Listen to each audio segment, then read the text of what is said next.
फिल्मी सितारों ने हमेशा से दर्शकों के दिलों पर राज किया है। उनकी फिल्मों ने हमेशा दर्शकों का मनोरंजन किया है। बड़ी-बड़ी फिल्मों के बीच एक दौर था जब छोटे बजट की फिल्में भी आती थीं और वो भी दर्शकों को अपनी तरफ खींच लेती थीं। हमारे साथ उन्हीं स्मॉल बजट की फिल्मों के बहुत बड़े फिल्मकार दिलीप गुलाटी साहब मौजूद हैं। स्वागत है सर आपका। Sir thank you very much. Dilip Gulati here. Thank you sir. नमस्कार to all the people who are watching this programme. Gulati साहब, इतनी बड़ी-बड़ी फिल्में, अमिताभ बच्चन, मिथुन चक्रवर्ती, उस ज़माने में जितेंद्र, धर्मेंद्र और उसके बाद 90 के दशक में शाहरुख, सलमान, उन सब के बीच में आपकी छोटे बजट की फिल्में आती थी बिल्कुल सर, आती थी। और वो भी कहीं ना कहीं पैसे कमा के देती थी आपको। बिल्कुल कैसा दौर था वो? सर वो देखिए क्या है, लोगों को ये फिल्में जो हमारी है वो पता है जी। इससे पहले भी बनती थी। देखिए सर, फिल्में आती थी कामरान नाजी, हाँ, बॉस, जी। सफेद घोड़ा काला सवार, बॉस। तो वो भी दौर था सर, वो भी स्मॉल बजट बनती थी। देखिए एक बहुत बड़ी कंपनी थी सर, वाडिया मूवीटोन, बसंत पिक्चर्स, सर स्मॉल बजट फिल्में बनाती थी और फिल्में चली हैं सर, बहुत चली हैं। उसके बाद सर दारा सिंह की फिल्में आती थी, वो भी स्मॉल बजट होती थी, उनके बारे में कोई जिक्र नहीं करता। इवन जीपी सिप्पी साहब ने भी दारा सिंह की फिल्में बनाई है। एजी नडियाड वाला ने भी दारा सिंह की फिल्में बनाई है, वो भी स्मॉल बजट होती थी। तो हम लोगों ने बनाई तो बोलते जी हम अलग लोग हैं। हम भी तो मेकर है। पहचान दे दी है कि दिलीप गुलाटी है। हाँ। तो छोटे बजट की फिल्मों की एक्चुअली ऐसा हमारी कुछ नहीं है सर, आपने बनाई है, बड़े बड़े मेकर्स ने फिल्में बनाई है सर। हाँ, बिल्कुल मैं सही बता रहा हूँ कह रहे हैं आपको, आप, बिल्कुल सही कह रहे हैं लोगों को पता ही नहीं होगा ये बात। बिल्कुल सही कह रहे हैं आप। तो हमने भी बनाई। और एक साहब थे सर जिनसे मैं जिंदगी में काफी इंस्पायर हुआ, आईएस जौहर साहब, जौहर महमूदीन गोवा, बिल्कुल। बस। तो ऐसी उन्होंने बहुत फिल्में बनाई और फिल्में सुपरहिट सर। हमने तो सर उनको, जैसे मैंने ये शुरू किया था स्मॉल बजट का सिलसिला, एक्चुअली अच्छा। आई वाज द वन, लोगों ने फिर मुझे फॉलो किया। ये 80s 90s की मैं बात कर रहा हूँ। तो कोई तो शुरुआत करता है। बिल्कुल। जैसे जौहर साहब ने शुरुआत किया था, डुप्लीकेट को लेके फिल्म बनाई थी, और 5 rifles, superhit film sir, small budget cinema. तो हमने भी सोचा, जौहर साहब से मैं काफ़ी इंस्पायर्ड था उनकी फिल्मों से, कि ये बंदा यार डुप्लीकेट को लेके भी फिल्म चला देता है, तो तुम क्यों नहीं कर सकते हो। बिल्कुल। तो ये स्मॉल बजट का एक्चुअली सर जो सिलसिला था 80s 90s में, that was started by Dilip Gulati. और ये बाकी लोगों ने फॉलो किया। आपने अपनी एक पहचान ही बना दी कि चलो ठीक है, सब हम अब स्मॉल बजट को एक नया आयाम तक लेकर जाएंगे। बिल्कुल सर, मैं इंस्पायर हुआ, to be very honest sir, मैं इंस्पायर हुआ जौहर साहब से। तो वो कमर्शियल सिनेमा बनाते थे, तो मैंने कहा यार जौहर साहब कर सकते, इंद्रसेन जौहर जब कर सकता है तो दिलीप गुलाटी क्यों नहीं कर सकता। और फिर मैंने ये सिलसिला शुरू किया सर, और फिर बाद में लोगों ने दिलीप गुलाटी को फॉलो किया। तो ये जो स्मॉल बजट फिल्म हम जिसको कहते हैं, उसको ग्रेड भी कहते हैं कि सी ग्रेड फिल्म थी। सर क्या था, सिर्फ उस जमाने में ट्रेड मैगजीन्स होते थे सर, जी, ट्रेड गाइड, हाँ, और फिल्म इंफॉर्मेशन, जी। तो ये सब मैगजीन जो होते थे वीकली थे, और लोग इतना, मतलब इंडस्ट्री में उनका ये था कि सारे कलेक्शन ऑल इंडिया के, उस टाइम पे ये डिजिटल और कोई फ़ोन पे तो इतना पता नहीं चलता था। एक ही सोर्स था कि वो मैगजीन आएगा, उसमें पता चलेगा। दे वर वेल ऑर्गेनाइज्ड, तो उनके सब जगह से कलेक्शंस रिपोर्ट सब आती थी। तो सर इन्होंने जो है कॉस्ट के हिसाब से, अच्छा, फिल्म की मेकिंग कॉस्ट के हिसाब से ग्रेड में बांट दिया कि भाई जिसकी बहुत ज्यादा कॉस्ट है तो उसको उन्होंने A+ कर दिया, थोड़ी कम कॉस्ट है A कर दिया, उससे कम कॉस्ट की पिक्चर है तो B कर दिया, उससे कम कॉस्ट की पिक्चर है तो C कर दिया। इसका मतलब ये नहीं कि हम कोई घटिया फिल्म बनाते थे। C ग्रेड फिल्म का क्या मतलब है, मतलब कम कॉस्ट की फिल्म। बिल्कुल, ये उन्होंने किया था। ट्रेड गाइड वाले थे साहब, बहुत वेरी नाइस पर्सन, बड़ी इन्फॉर्मेटिव आदमी थे। फिर अपना कोमल जी के पिताजी, फिल्म इंफॉर्मेशन, उन्होंने बहुत मेहनत की, अच्छे लोगों को गाइडेंस दी इंडस्ट्री में, अपना काफ़ी उन्होंने प्रॉपर लोगों को ये किया। सूत्र क्या होता था इन फिल्मों का? कहानी, कास्टिंग, बजट? सूत्र जैसे क्या है सर, कि ये हर राइटर अपनी एक कॉन्सेप्ट लेके आता था बस कि भाई ये करना है। अभी जैसे मैं अपने बारे में बता जी, सकता हूँ बिल्कुल। कि मैं जैसे थोड़ा सा अब क्या है कि हर डायरेक्टर जो बनने आता है फिल्म लाइन में सर, उस ज़माने में आता था, हुँ, तो वो बोलता था मैं राज कपूर का फ़ैन हूँ। हुँ। अच्छा, हाँ, हर आशीष में बोलता था मैं राज कपूर की तेरी फिल्म। और सब सर, इवन मनमोहन जी, आप अपना मनमोहन देसाई जी को ले लो या प्रकाश मेहरा जी को ले लो, हुँ, सब यही था कि भाई बड़े राज फ़े जी को आइडल फ मानते थे और हुँ, करते थे। हम भी जब आए तो हमको भी लगा हम भी राज जी जैसी फिल्में बनाएंगे, हाँ, लेकिन उससे सर करने के लिए उतनी सोच और उतना वो आपके पास वो होना चाहिए था। अब मैं जाके बन गया सर जौहर साहब और राज साहब। अच्छा, तो जौहर साहब भी की अभी मेरे ख्याल से सपना यही होगा कि मैं राज राज साहब की कपूर। तरह फिल्में बनाऊं।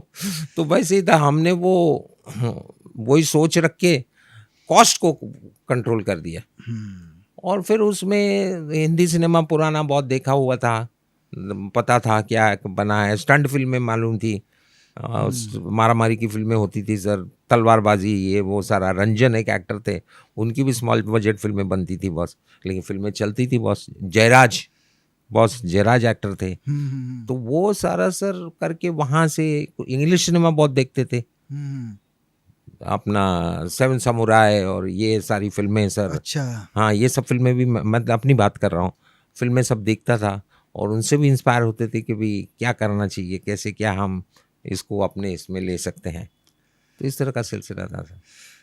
बजट क्या होता था उन दिनों में जब आप बनाते थे सर फ़िल्में? पहले तो बजट का था कि हम जो बजट में मैं बना रहा था, हुँ, तो नॉर्मल एक आप बोल सकते हैं कि मीडियम बजट में, हाँ, तो भी आप समझिए कि 25-30 तक मामला मिनिमम चला ही जाता था। ये 90 के दशक में होगा। हाँ, 25-30 तक चला ही जाता था। हाँ, उसके बाद मैंने ट्राई किया हाँ, डेज़ कम करने का। I was the first shooting person, हाँ, I was the first person हाँ, जिसने एक फ़िल्म बनाई 9 दिन के अंदर। 9 दिन में एक फ़िल्म बना दी। हाँ, बना दी। तो वो एक्चुअली एक, उससे पहले हम फ़िल्म बना रहे थे, लास्ट डे शूट था तो काम बहुत ज़्यादा था हाँ, और कैसे भी करना था। हमने पागलों की तरह, मैं और मेरा कैमरामैन अनिल डांडा ने किया और पता चला हमने उस दिन 3.5 रील पिक्चर एक दिन में बना ली। तो अच्छा, फिर वो पिक्चर तो ख़त्म हो गई। हमने हाँ, फिर आगे सोचा कि यार जब हमने 3.5 रील एक दिन में पिक्चर बनाई है, तो इसको तो हम 8-10 दिन में फ़िल्म को बना सकते हैं। तो हाँ, हमने अगली पिक्चर प्लान की।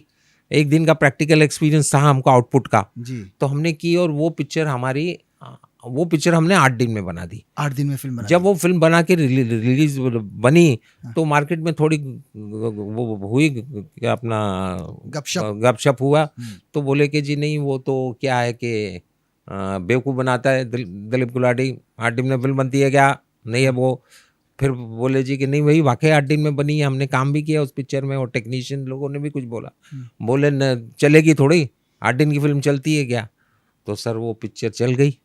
कौन-सी उस फ़िल्म थी वो? वो सर मेरी पिक्चर थी खूनी नंबर 1। अच्छा, उसके बाद सर हमने ट्राई किया, एक डिस्ट्रीब्यूटर थे दिल्ली के, हुँ, एचएस तनेजा, वो आ गए, बोले उसको पता चला यार ये तो बनाई है, तो बोले हमारी भी बना दो।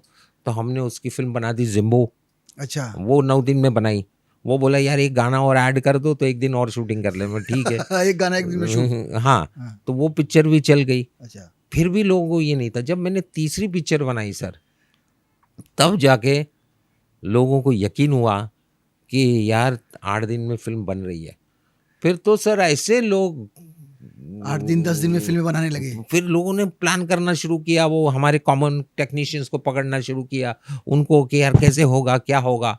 वो सब करके उन्होंने सर चालू कर दिया। फिर तो ऐसे पैदा हो गए सर कि बोले जी मैं तो 6 दिन में बनाता हूँ। अच्छा, लेकिन वो फ़िल्में फिर चलनी नहीं थी, हाँ, क्योंकि एक मिनिमम डेज़ रिक्वायरमेंट आपका आउटपुट तो होता ही है। आप एकदम ही सोच लें तो अल्लाह देंगे, इनका चिराग तो है नहीं आपके हाथ में कि बिल्कुल। आप घिसेंगे और फ़िल्म बन जाएगी। तो शूट किस किस कैमरे पे करते थे? पहले सर अर्लियर हम करते थे, जब वो बजट था अपना 25 लाख का, 30 लाख का, तो वही एरी में शूट करते थे अच्छा, सिनेमास्कोप। हुँ, और लैब तो वही होती थी, हाँ, हाँ, 3-4 हाँ, लैब थी सर। बिल्कुल, अपना ये थी आपकी रामनोड लैब थी और फ़िल्म सेंटर, ऐसे हाँ, 2-3 हाँ, लैब थी। उसके बाद लैब फिर और बनने लगी, एड लैब भी आ गई। तो उसके बाद सर एड लैब वालों ने 16 में फ़िल्म बनाई एक, ओमपुरी के साथ एक फ़िल्म बनाई थी, सदाशिव अमरापुरकर। ओके। तो उस टाइम वो लैब उनकी चल नहीं रही थी, तो उन्होंने एक 16 में फिल्म बनाई और मेरे ख्याल से गोविंद जी उसके डायरेक्टर थे, शायद गोविंद नियाले जी, इफ़ आई एम याद, जहाँ तक मेरी याददाश्त है। तो उसके बाद लोगों का वो पिक्चर चली, हुँ। तो फिर लोगों का कॉन्फिडेंस बढ़ा, तो फिर दूसरे लोगों ने मैं 16 में, क्योंकि कोडक 35 फिल्म की कॉस्ट पड़ गई थी, तो फिर 16 नेगेटिव में की बहुत हाँ, कॉस्ट आती थी। हाँ, हाँ। तो 16 में फिर किया, तो फिर वो 16 में शुरू हुआ। फिर उसके बाद गैप आ गया, क्योंकि वो अपना सिनेमास्कोप का फॉर्मेट चाहिए था। हाँ, हाँ। तो फिर वो लैब वालों ने, एड लैब ने कुछ टेक्निकल वर्कआउट किया कि हम 16 में आप शूट कीजिए, हम आपको सिनेमास्कोप का रिजल्ट ओके। देंगे। तो फिर वो कॉस्ट कंट्रोल करने के लिए लोगों ने अपना उसको 16 में बनाना शुरू किया। तो मतलब फिर तो कॉस्ट काफ़ी कम हो गई होगी, 25 से 8-10 पे आ गया होगा, क्योंकि नहीं आपका सर, ये फिर आ गया था कैमरा शूटिंग का दिन 8 से 10 दिन। कैमरा भी हायर, क्योंकि 16 का कैमरा भी हाँ, कम रेट पे आता था, 35 हाँ, का वही, महंगा आता था। वही। तो सर जैसे नॉर्मली लोगों ने तो क्या, मुझे लगता है किसी ने 8 में भी 10 में बनाई हो, पता नहीं है। हुँ, जहाँ तक एक लेकिन रीज़नेबल फ़िल्म बनाने के लिए उस टाइम पे हुँ, जो मैंने किया लॉट, हुँ, तो वो मुझे ये लगा कि 12-13 प्लान करते थे, अब लेकिन 15 तक वो 15 तक हो जाती पहुँच थी। जाता था। क्योंकि फ़िल्म बनने के बाद भी खर्चे होते हैं, बिल्कुल, हाँ, पब्लिसिटी छापना है हाँ, आपको, सेंसर करवाना है, हाँ। उसमें भी पैसे लगते हैं, हुँ, हुँ, हुँ। उनके प्रोड्यूसर के ऑफिसेज़ के खर्चे हैं, दूसरे खर्चे हैं। 13 15-16 तक पहुँच जाता था मामला। अच्छा, इन सब फ़िल्मों को सी ग्रेड के साथ-साथ ये भी कहा जाता था एडल्ट फ़िल्में होती हैं, बहुत ज़्यादा सेक्स होता था, मसाले बिल्कुल होते सर, थे। बिल्कुल राइट है। हाँ, क्या हुआ सर कि इसमें बीच में कुछ ऐसे लोग आ गए, हाँ, कुछ डिस्ट्रीब्यूटर और मेकर्स, हाँ। जिन्होंने इल्लीगल काम शुरू कर दिया। अच्छा, मैं उनके नाम तो नहीं बताना चाहेंगे, हाँ, लेकिन इल्लीगल काम शुरू कर दिया हाँ। कि जी वो उसमें बिटें जोड़ देना, अच्छा, ये सब करना। तो वो सर उसकी वजह से वो तो ये डिजिटल तो उस टाइम पे था नहीं, हाँ, हाँ, तो हाँ। लोग कुछ ऐसी ऑडियंस भी थी हमारी कंट्री में, हमारी कंट्री के ऑल ओवर वर्ल्ड है वो वर्ल्ड है, ऑडियंस, हाँ। ऑल ओवर वर्ल्ड है ये ना, हम क्यों हमारी कंट्री को बदनाम करें। तो बस उसमें ऑल एडल्ट फ़िल्म के सीन्स जोड़ देते थे बीच वो में। कुछ ऐसे अनसेंसर्ड, अच्छा, uncensored. Not adult, uncensored, okay. तो वो करके तो वो चीज़ ने इस सिनेमा का मर्डर किया, बदनाम किया एक्चुअली। मर्डर कर दिया सर। हाँ। That was, those makers were black patch to our industry. Casting किस तरह से होती थी सर उस समय में? सर कास्टिंग का क्योंकि सिलसिला बड़े एक्टर अगर आप देख, मैं कई बार उस तरह की जो स्मॉल बजट की फ़िल्मों में देखता हूँ, जैसे किरण कुमार हुए, गुलशन ग्रोवर हुए, रज़ा मुराद साहब हुए, ये सब भी तो बड़ी-बड़ी फ़िल्में किया करते थे। तो इनकी वज़ह से कॉस्ट पे असर नहीं पड़ता था। नहीं सर, वही ये भी स्टार्ट करने वाला दिलीप बुलाटी सर अगेन। अच्छा, मैंने सर एक पिक्चर में लिया था मैंने सदाशिव अमरापुरकर को, ओके। और एक प्राइस तय हो गई थी। हुँ, पिक्चर को बनने में वक्त लगा, हुँ, कि हुँ। उस टाइम पे फाइनेंस का अरेंज करना, और एक शेड्यूल में फिल्म बनती नहीं थी। हाँ, तो जब मैंने क्लाइमेक्स आया और मुझे था भाई सदाशिव तो चाहिए, हमने कुछ पोर्शन शूट किया हुआ था, हाँ, तो हम सदाशिव जी के पास गए, बोले दादा आता शूटिंग करायची आहे। हाँ, मराठी में बात चलती थी उनकी मेरी। हाँ। बोला जी आता शूटिंग करायची है। बोलता काय, बोलता है, बोला जी वो तो पैसे में अभी मैं करूँगा नहीं, अब तो मैं इतने पैसे लेता हूँ। आह! तो मैं दादा कायतरी करा, ये करा है ना, करना ही पड़ेगा। तो बोलते ठीक है ये वो, बोला मेरे सेक्रेटरी से बात करो। सेक्रेटरी से बात हुई, फिर इनसे भी बात हुई। बोले देखो यार दिलीप, ये अभी एक दिन का हम तुमसे 1.5 लाख रुपया लेंगे। ओ तेरी! 1.5 लाख रुपया, 1.5 अब लाख। ये पिक्चर के लिए 1.5 लाख बढ़ जाना तो मुश्किल था। तो हमने सर बहुत तकलीफ हुई और हमने बहुत समझाने की उनको कोशिश की, फिर एक अमाउंट पे आके तय हाँ, हुआ, लेकिन लाख के ऊपर ही था। तो मैंने बोला एक ही दिन दूंगा मैं। हुँ, तो वो मेरे दिमाग में आया कि यार वो एक दिन का मैंने उनको पैसा दिया, और वो ही एक दिन में मुझे इतना काम निकालना था सदाशिव का, जो मैंने 5,500 फुट शूट किया, जहाँ से ये सिलसिला मेरा शुरू हुआ। ओके। कहीं तो बुनियाद होती है सर। हाँ, 5,500 फुट शूट किया और उसके बाद 8-10 दिन में फ़िल्में बनाने का सिलसिला शुरू हो गया। सिलसिला शुरू हो गया, वाह! और वहाँ से सर मुझे रियलाइज़ हुआ कि यार ये एक्टरों को आप पर डे क्यों नहीं पकड़े। अच्छा। तो फिर मैंने बात की सर कुछ एक्टरों से, नेक्स्ट पिक्चर जब प्लान की, तो मैंने कहा यार, तो बोले यार ये पर डे क्या होता है, हुँ, ये तुमने जो रोल सुना है ये तुम्हें तो टाइम लग जाएगा, इसमें तो तुम ये हो जाओगे। हुँ। तो सर आप मुझे दे दीजिए इतने दिन, आप हाँ। मुझे 2 दिन दे दीजिए, काम करना मेरा काम है। अच्छा, 2 दिन दे दीजिए हाँ, बस। 2 दिन दे दीजिए या 3 दिन दे दीजिए, 1 हाँ, दिन, जो हाँ, एक्टर का हाँ। जिस तरह का हो। तो वो फिर मैंने सर एक पिक्चर की थी गंगापुर की गीता। हुँ, हुँ, हुँ, तो हुँ। उसमें मैंने सर ये फ़ॉर्मूला ट्राई किया अच्छा। तो एक्टर को भी अजीब लगा हाँ। कि यार ये मतलब क्या कैसे कर लेगा, रोल सुना ये तो मेरा ऐसे रोल है और इसमें कैसे करेगा ये वो। लेकिन हम अच्छे पैसे ऑफर कर रहे थे। अब ये एक्टर लोग सर उस टाइम पे बड़ी बड़ी रजा भाई राज कपूर की फिल्म करके बैठे हुए थे। रजा मुराद। रजा मुराद साहब ने राज कपूर साहब की फिल्म की थी राम तेरी गंगा मैली। हम्म, अब ऐसे एक्टर ये लोग सर, हाँ अब राज साहब की फिल्म करने के बाद हम उनको कन्विंस करें तो बड़ा कठिन होता था। बिल्कुल। तो सर फिर उनको जब हमने समझाया और किया और तो ये सिलसिला शेर शुरू हुआ। किरण कुमार भी करते थे काम। किरण कुमार जी के साथ भी ये सिलसिला शुरू हुआ पर डे वाला। अच्छा। पहले तो एक्टर को समझ में नहीं आया, हमने किसी दिन उनको गुत्थी पिलाई, हम्म, अच्छी अच्छी बातें की, मीठी मीठी बातें की। हमने कहा हमको भी जिंदा रहने दो और हाँ, हमारा भी शौक है कि हम आपके साथ काम करें, आप अच्छे कलाकार हैं। हाँ, तो सर वो फिर शुरू हुआ। जब 2-3 ने काम किया हम्म, तो इंडस्ट्री छोटी सी थी सर। हाँ, उस सही टाइम बात। तो कोई रोकथाम नहीं था हम्म, कि भाई आपके 10 सिक्योरिटी वाले खड़े हैं आपको मिलने नहीं देंगे। वो ज़माना तो था नहीं, सब एक दूसरे को ऐसे मिल लेते थे। और शूटिंग ये फिल्म सिटी होती थी, महबूब में होती थी, फिल्मिस्तान में होती थी, एसएल में होती थी। सब एक्टरों का भी आपस में मिलना जुलना कोई किसी की कर रहा है, कोई किसी। सलमान भाई भी वहीं शूटिंग कर रहे हैं, आमिर भाई की भी चल रही है, हमारी भी चल रही है। इस तरह का माहौल होता था बॉस। बिल्कुल। और सब अप्रोचेबल थे, हम्म, तो वो बात इसलिए उस ज़माने में जल्दी फैलती थी। अब तो हाँ, कैसे फैलेगी, अब तो वो 10 सिक्योरिटी वाले हैं, बिल्कुल। वैनिटी है, तो हाँ, कौन कौन किसको बोलने हाँ, जाएगा। सब हाँ। तो वो सर फिर लोग दूसरे एक्टर को भी लगा यार हमारा भी जिक्र करो यार, हम भी कर लेंगे। हाँ, सब तैयार होने लगे फिर। तैयार होने लगे जाओ 2 दिन काम करो, क्योंकि पैसे तो लो, पैसे कैश मिल जाते होंगे। कैश, वो भी बड़े प्रोड्यूसर से ज्यादा, आह, क्योंकि वहाँ 25 दिन शूटिंग करनी है, 30 दिन शूटिंग करनी है। तो हाँ, जो अमाउंट बोल रहे हैं तो उसके हिसाब से वो पर डे लगाए तो बहुत कम है। आह, हमारे तो फट किया और जेब निकल में गए 2 नोट दिन डाले में। और निकल गए। हाँ, तो बोले यार ये तो सही है यार, ये तो इस तरह से पैसे तो आते गए तो अपने 2-3 फ्लैट और जल्दी बन जाएंगे। तो ये सर सिलसिला शुरू करने वाला ये भी दिलीप गुलाटी। अच्छा, बड़े स्टार्स भी काम करते थे स्मॉल बजट में? सर कुछ एक्टर्स को लाए हम, हाँ, और इससे बड़ा एग्जाम्पल मैं क्या दूंगा हाँ, कि धर्म जी। हाँ, अब धर्म जी के मेरे बहुत अच्छे ताल्लुकात थे, और वो हमारे एक प्रोड्यूसर थे तो महेंद्र धारीवाल, हाँ, हाँ, हाँ, तो वो मेरे पीछे लग गए यार तुम्हारे बहुत अच्छे रिलेशन है, धर्म जी को तुम लाओ पकड़ के अच्छा, गेस्ट में करवाओ ये वो। तो मैंने सर बहुत उनके पीछे, धर्म जी के पीछे 3 महीना मेहनत की। अच्छा 3 महीना। और मैंने कहा पाजी, और मैं पुराने उनके घर में मेरा आना जाना था, मेरे डैड की पिक्चर में वो हीरो थे, अच्छा, तो मैं घर जैसा फैमिली की तरह था। तो मैं बोलता पाजी कर दो। तो 3 महीने के बाद वो एग्री हो गए।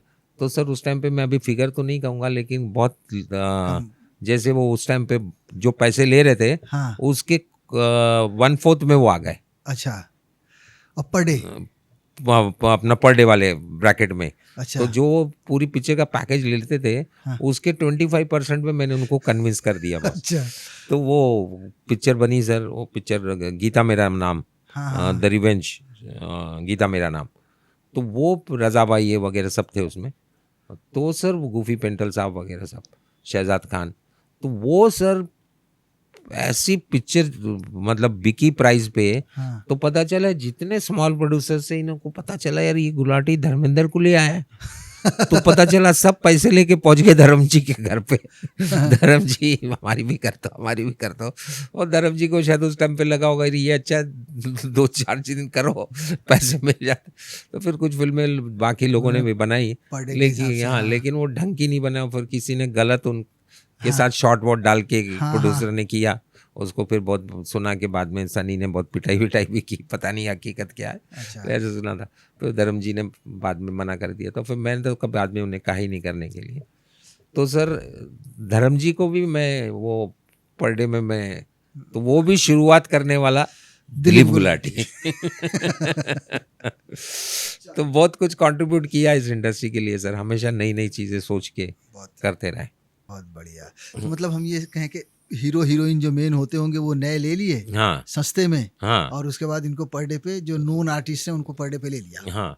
और कहानी ऐसी होती थी कि जैसे आज जो फिल्में बनती है भाई, शाहरुख भाई की बनती है, सलमान भाई की बनती है, अक्षय जी हैं, तो कहानी टोटल बेस्ड होती है हीरो पे। हाँ, हाँ, हाँ, उस टाइम पे हमारी जो कहानियां होती थी वो टोटल हीरो पे बेस्ड नहीं होती थी, किरदारों पे होती थी। टोटल हीरोइन पे बेस्ड नहीं होती थी। हाँ, हम इनसे खेलते थे बस। किरदारों के साथ खेलते थे। किरदारों के साथ खेलते थे, और ये लोग हीरो हीरोइन उसका हिस्सा होते थे हमारी कहानियों का। हम्म, आप समझ रहे बात समझ को? गया, बहुत समझ गहरी गया। बात मैंने आपको बताई है बिल्कुल सर, बिल्कुल समझ गया। कि वो कहानी इन पे चलती थी, ये था।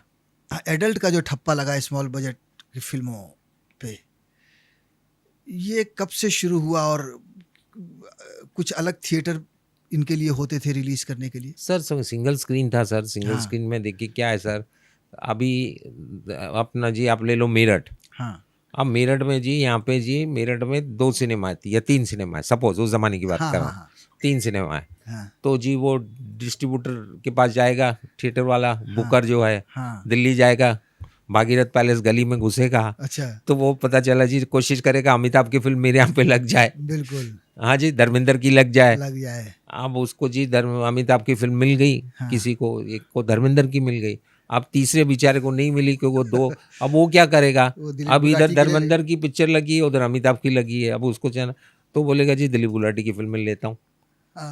इस तरह से तो सर चलता। वो थिएटर वही थे सर। हाँ आज इस हफ्ते में थिएटर में अमिताभ की फिल्म लगी है, तो अगले हफ्ते में पता चला हमारी, वो बोलता था ये 2 हफ्ते चल जाए, फिर गुलाटी साहब आपकी लगा देते। हम उसी थिएटर में हमारी फिल्म लगती थी, वो उसके लिए अलग थिएटर नहीं था बस।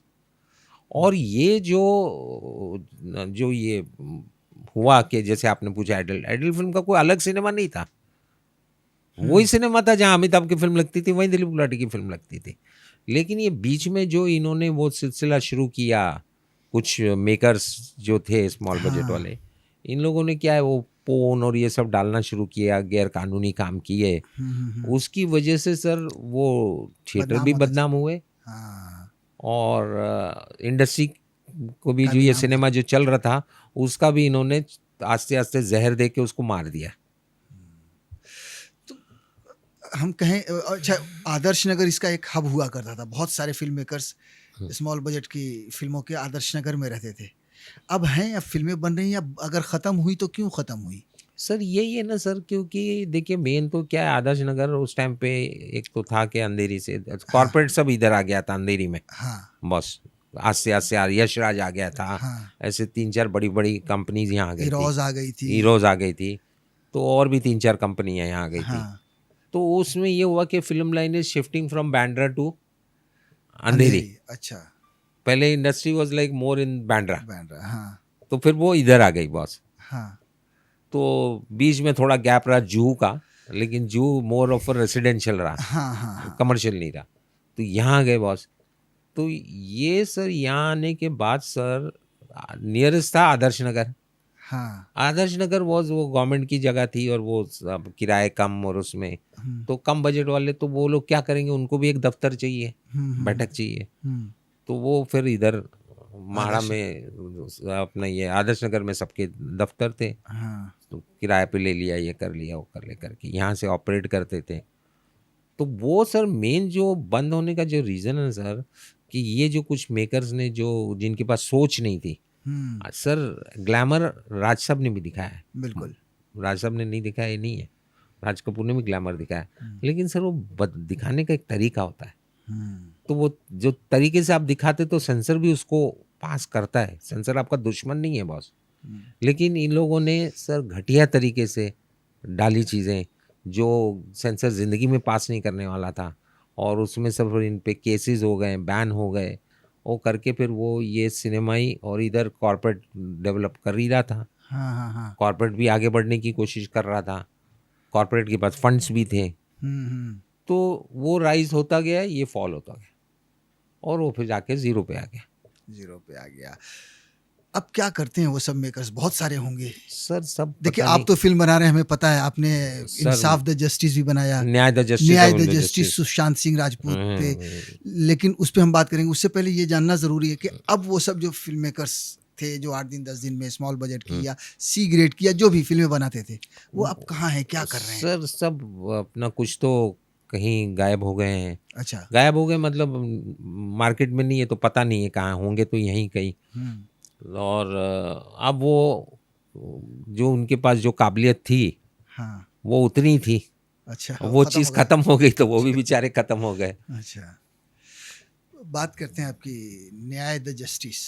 सर न्याय द जस्टिस मैंने अपने हमारे एक एडवोकेट हैं अशोक सरोगी जी, बड़ा नाम है, हाँ, तो उनकी वाइफ का प्रोडक्शन हाउस है, अच्छा। तो विकास प्रोडक्शंस, तो उसके तले हमने एक जो बीच में जब ये बहुत हो गया था हंगामा सुशांत जी का मैटर सुशांत लेके, का, हाँ, हाँ। तो फिर वो अशोक जी ने मुझे कॉन्सेप्ट दिया कि इसके ऊपर आप देखो कुछ, तो फिर हमने मतलब जो इवेंट्स उनके हुए जो मीडिया में आ रहा था हुँ, उसी से इंस्पायर होके हमने एक अपनी तरह से अपने हिसाब से उसको प्रेजेंट करने की, क्योंकि न्यूज़ मैसेजेस क्या होता था, भाई 14 तारीख को ये हुआ, 8 तारीख को ये हुआ, हुँ, हुँ, लेकिन वो क्यों हुआ और कैसे हुआ वो तो आपको इमेजिन ही करना पड़ेगा, वो बिल्कुल, कोई वहाँ पे प्रेजेंट थोड़ी थे कि बिल्कुल। लोगों को, तो हमने कुछ अपने सिनेमा के हिसाब से उसको बनाया, तो उसमें लीगल प्रॉब्लम्स भी आए, लेकिन फिर वो माता के आशीर्वाद से वो फिर पिक्चर रिलीज हुई, अब अमेजोन में चल रही है। अ, सर एक चीज़ और है कि जो फ़िल्में बनती थी छोटे बजट की, सेक्स का कोटिन ज़्यादा होता था या हम कहें कि ग्लैमरस सर ज़्यादा होती थी, सेक्स वो तो डाला ग्लैमर जाता। तक तो सर ओके है, हाँ, आपको सेंसर पास कर देगा, अच्छा, जब आप सेक्स डालोगे तो क्यों पास करेगा? तो ये जो सेक्सी जो किया ना सर, हाँ। ये बहुत गलत किया है कुछ स्मॉल बजट सिनेमा वालों ने, इन लोगों ने सर मतलब स्मॉल बजट सिनेमा का मर्डर कर दिया सर। आप किस तरह से उसका ख़्याल रखते थे? दर्शकों को खींचने के लिए देखिए मसाला तो चाहिए। सर मसाला कैसा था सर कि ज़रूरी नहीं होता है सर कि आप वल्गैरिटी पे चले जाओ, हुँ, एंटरटेन करने के बहुत रास्ते हैं बॉस, ग्लैमर दिखाने के आप कैमरा, आज कैमरामैन है जी, ये कैमरामैन आपको और मुझे शूट कर रहे हैं बॉस, हाँ, लेकिन कैमरामैन को दिख रहा है कि पर्दे पे क्या दिखने वाला है बॉस, है हुँ, ना? हुँ, तो वो क्या कैमरे को थोड़ा घुमा देगा ना तो वो वल्गर हो जाएगा, संभाल लेगा तो ग्लैमर हो जाएगा सर। हुँ, तो आप ग्लैमर तक रहिए ना सर, ग्लैमर तक रहिए। आज सर क्या है कि आप ये नहीं सोच रहे थे कि आ- आपकी नेक्स्ट जनरेशन पे क्या होगा सर, आपके बच्चे आपकी क्या इज्जत करेंगे, आपकी बच्चे अगर आप हर बच्चे माँ बाप को प्यार करते हैं सर धरती पे जो है, बिल्कुल, लेकिन अंदर समझते हैं कि मेरा बाप कितना खराब। अच्छा आदमी था या कितना घटिया था। बोलेंगे नहीं उसे, हाँ, बिल्कुल। तो लेकिन उस अंदर समझेंगे ना सर। तो वो चीज़ें इन्होंने क्या किया सर, वो पूरे बिजनेस को सर, वरना आज मैं आपको बताऊं, हाँ, अगर ये चीज़ें नहीं की होती तो मैं आपको एक बात बताता हूँ सर, मेरा कॉन्फिडेंस है हाँ। और ये दोबारा शुरू हो सकता है सर, ये काम।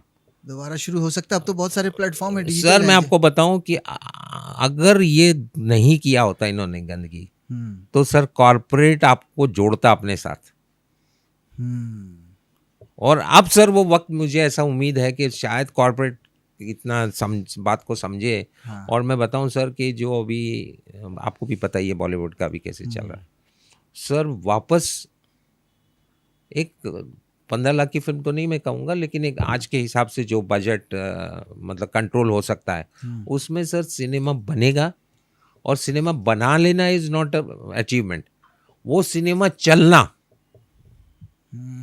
बिल्कुल, वो सिनेमा चलेगा सर, बिल्कुल, बिल्कुल, बिल्कुल। इतना मुझे कॉन्फिडेंस है। मुझे आज कोई तो कॉर्पोरेट आप इस तरह से कोशिश ऑफर करेंगे करे, आगे? मैं कर रहा हूँ सर, अच्छा, मैं भी कर रहा हूँ, मैंने 2 सब्जेक्ट पे मैंने अभी तैयार किए हैं। अच्छा, वन आई एम मेकिंग अपना लव इन दुबई, ओके।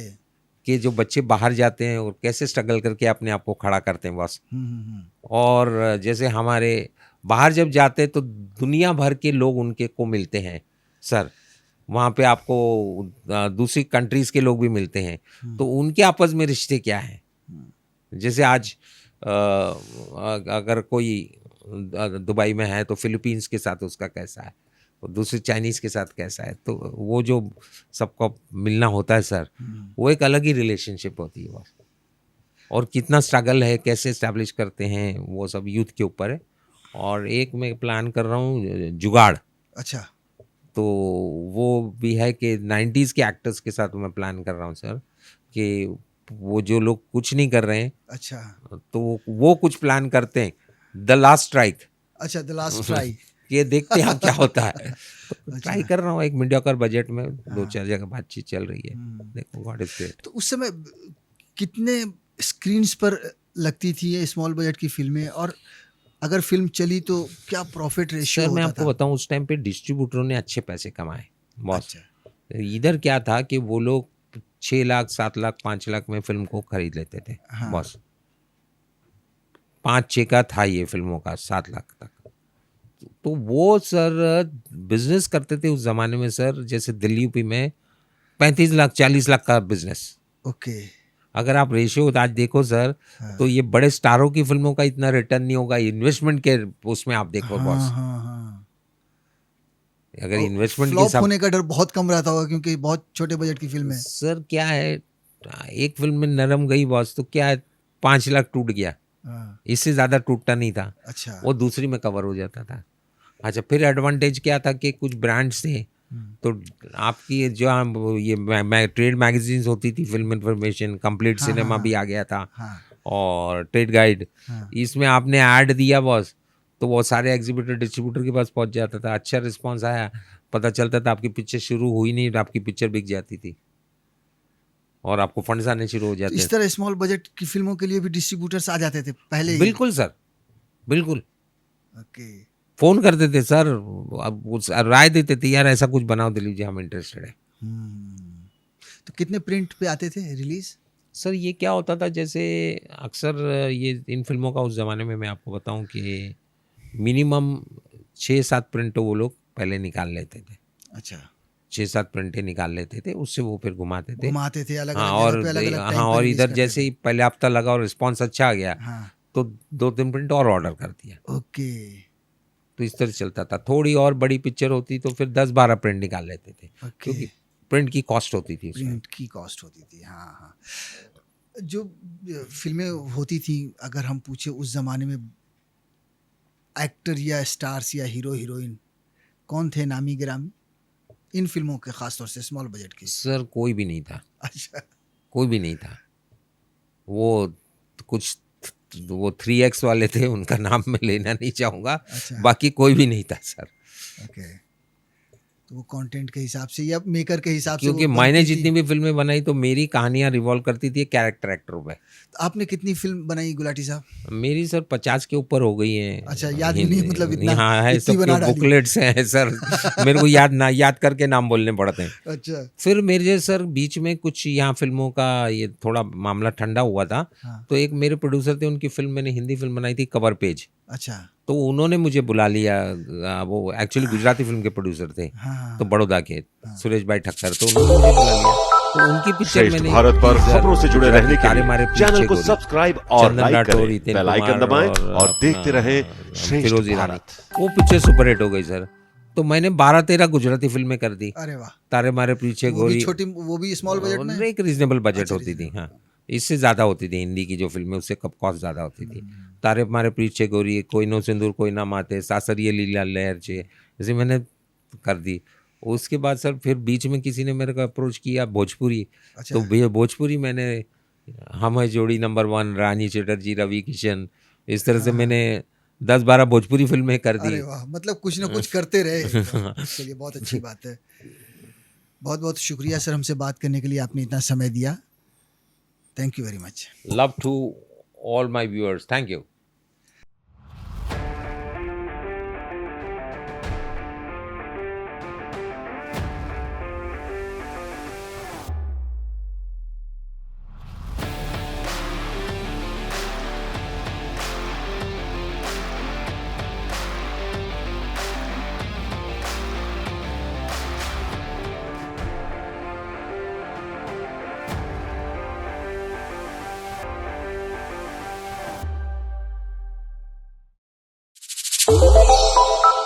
श्रेष्ठ भारत पर खबरों से जुड़े रहने के लिए चैनल को सब्सक्राइब और लाइक करें, बेल आइकन दबाएं और देखते रहें श्रेष्ठ भारत।